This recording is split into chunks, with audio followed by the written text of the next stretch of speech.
Hello and welcome to another video, and today I'm happy to finally be talking more about Xbox side of things with the new console this year. They finally just had their game showcase today. At the time of this recording, it was a couple hours ago.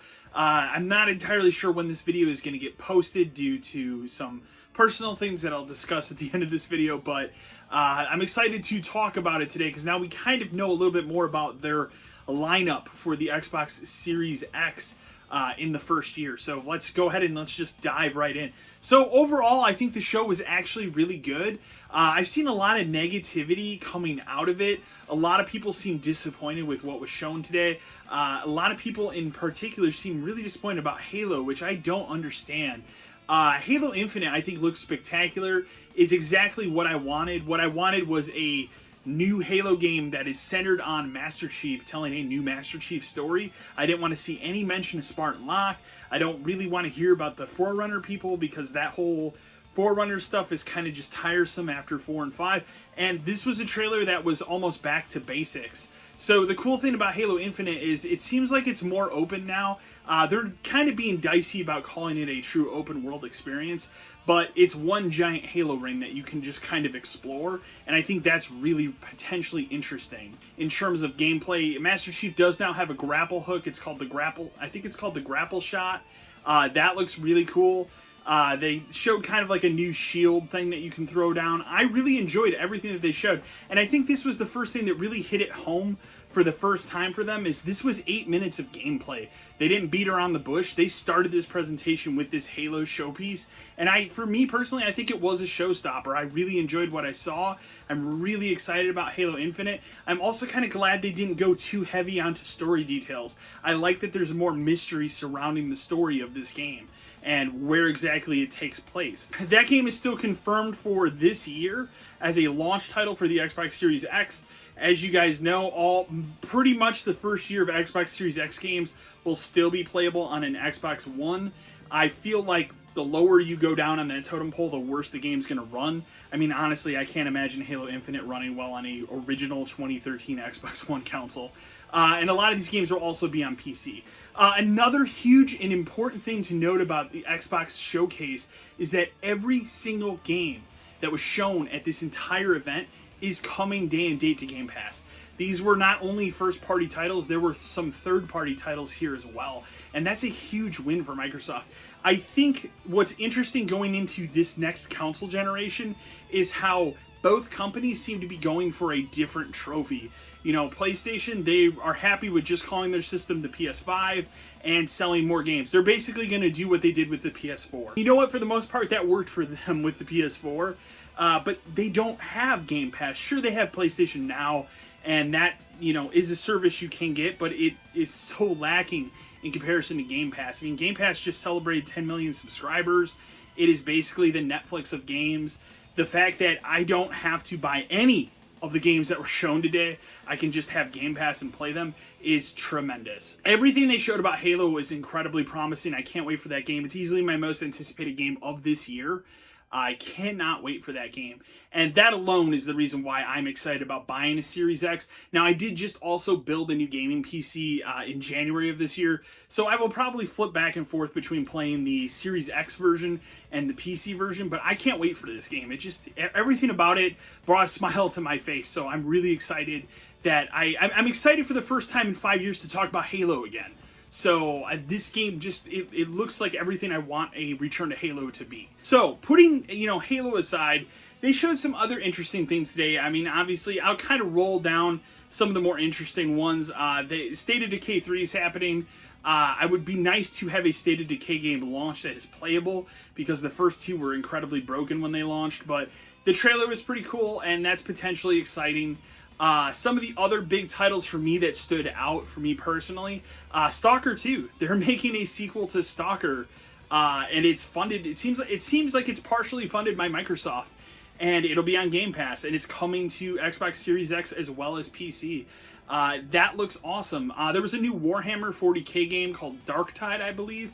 That looked like more of a horror-themed Warhammer game. That also looked potentially really interesting. They did briefly talk about Forza, but what was interesting about Forza is that game must not even be near completion. They didn't show anything more than a tech demo. I feel like that's a fall 2021 game, and that's fine. But then you have to look on the flip side. So what is this system going to launch with?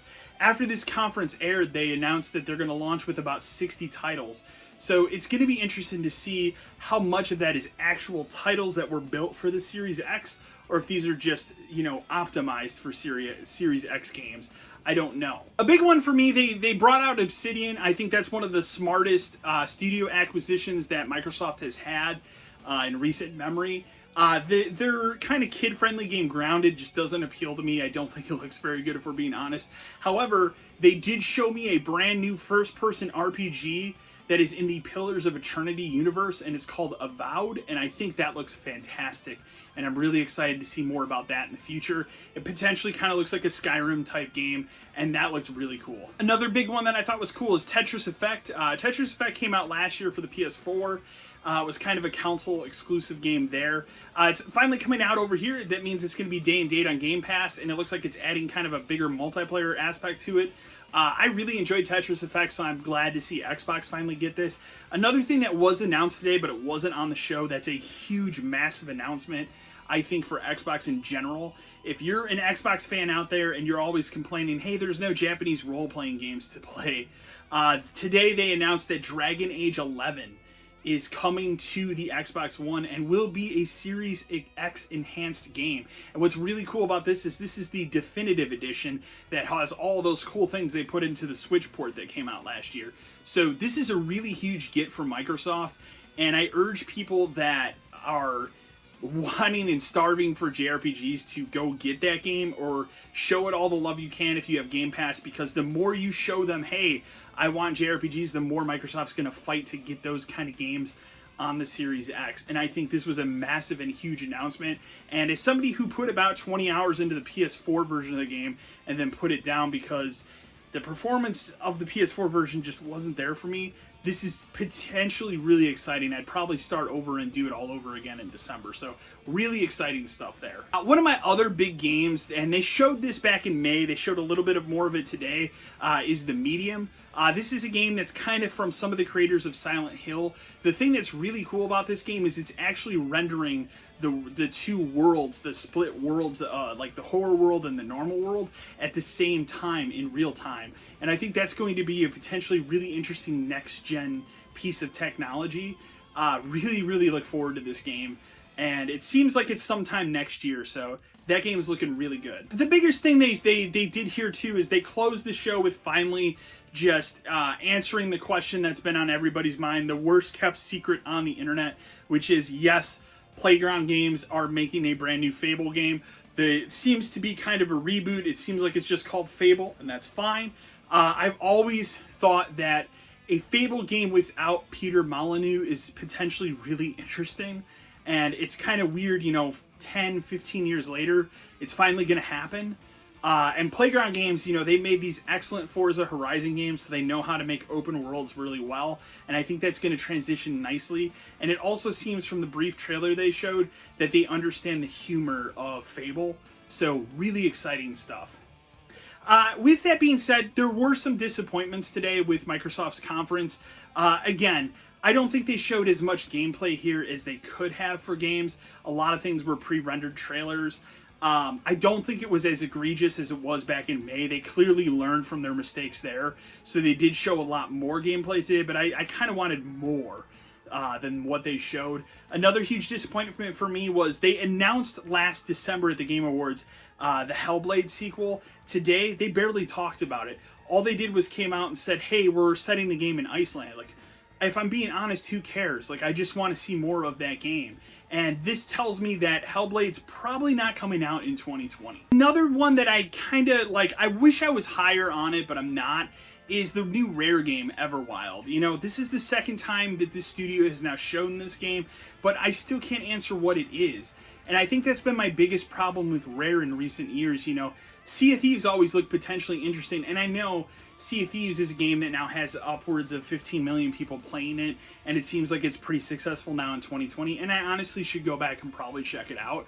But Everwild, like, what is this game? Like, they just haven't done a good job of telling me what it is. They just show these different cinematic trailers, and I couldn't tell you what I've watched or what the game's about. And that's kind of a bummer for me. Like, even with Sea of Thieves going in, it always seemed like it was a real scattershot idea. There's not really mission objectives in Sea of Thieves. You just kind of hang out and be a pirate. Not that that's a bad thing, but I feel like Everwild is going down the same road, and I'd rather know exactly what that game's about. Other brief things they talked about that were okay.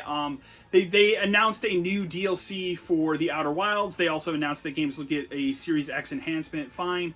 That's cool. Ori and the Will of the Wisps, a game I actually haven't played yet, will be well optimized for the Series X. So I'll probably wait until I get a Series X to play that game as well. One that was really bizarre is this Crossfire X game. That's kind of like a Counter-Strike game that's coming to the Xbox. It's popular in other regions in the world. Is getting a single-player campaign attached to it that's developed by Remedy, the people that did Max Payne and Control. So that's interesting. I don't know how I feel about that, honestly, but the trailer actually looked kind of interesting. I mean, finally, the last thing I would say that I thought was a pretty huge get for Microsoft is Destiny 2 is going to be on Game Pass. It's going to work with the new Series X system. And it sounds like, if I'm reading this right, and you can tell me in the comments below if I'm wrong on this, not only will Destiny 2 be fully playable, all expansions, in Game Pass in September, but that new expansion, Beyond Light, which comes out in November, is also part of Game Pass. That's a potentially really cool win for Microsoft. Destiny 2 is still a huge game. I did play a lot of Destiny 2 when it came out. I've kind of been meaning to go back, but I think going back to it on the Series X seems more appealing. So I'll probably wait until I have that, and then I'll go back and try that game again. So overall, I was pretty happy with Xbox's showcase. Was it as meaty as, say, PlayStation's a couple weeks ago? No. But I think this is the problem I have with both showcases, is when you strip away everything that isn't exclusive to the machine, you're left with only a handful of games that are new, like, hey, I can only play this. If I want to buy a console, I can only play this on this console. And for me, that was Halo, that was Fable, and I guess maybe Forza. So, and you know, on Sony's side, after their event, it was Horizon, it was this Spider-Man expansion, Miles Morales, and the Demon's Souls remake, which I'm really excited about, but at the same time, it's just a remake. So, going into next gen, it's kind of interesting, you know, and I think if I had to choose sides, and I don't like choosing sides because I'm a person that kind of likes everything, but if I had to choose sides right now, for me personally, I think Xbox is more interesting because I think they're doing a lot more that is consumer friendly than Sony is. Sony's out here, you know, showing off a system that I think looks ugly. They have a discless version of it, and they're not even talking about backwards compatibility, which is a huge issue for me personally. I mean, I have a library of about 80 physical PlayStation 4 games, many that I haven't even gotten to, and it would be a huge bummer for me if I have to buy a PS5 but still have a PlayStation 4 hooked up because I have games that I want to play that I can't play on the new system. Whereas, you know, I look at the Xbox Series X, and it's going to work where all this stuff's just going to transfer over. All this stuff's just going to come over and be there and be ready to play. Some of it's going to be well optimized for the Series X. So that's potentially really awesome. And I think Game Pass is another huge argument in Microsoft's court right now. Sony doesn't have a way to combat that. So they just are doubling down on, well, you guys like our single-player, story-driven games, so you'll buy them again this generation. I don't know if that gamble is going to work this time. I mean, it's going to be really interesting. I think this is going to be one of the most interesting console wars we've ever had, because this is one that's more about the ecosystems than it is the actual consoles themselves. So it's going to be interesting come November when these systems launch, which one actually out the gate does better. There's still a real huge potential for Microsoft to grab a huge portion of the North American audience with the Series X, and I think they're doing leaps and bounds in terms of really getting consumers excited about their console that I'm just not seeing on Sony's side. But Sony also hasn't talked as much about it. So for me personally, if I was going into this fall, and as of right now, I'm still going to buy both machines. I'm still excited about both, and I'd like to cover both at launch. But if I only had the money for one and I had to choose, my money would be on Microsoft right now still, because I just think overall they have a much larger bullet point list of the things that I care about going into the next generation. And when I look at Sony, there's still a lot of questions I want answered.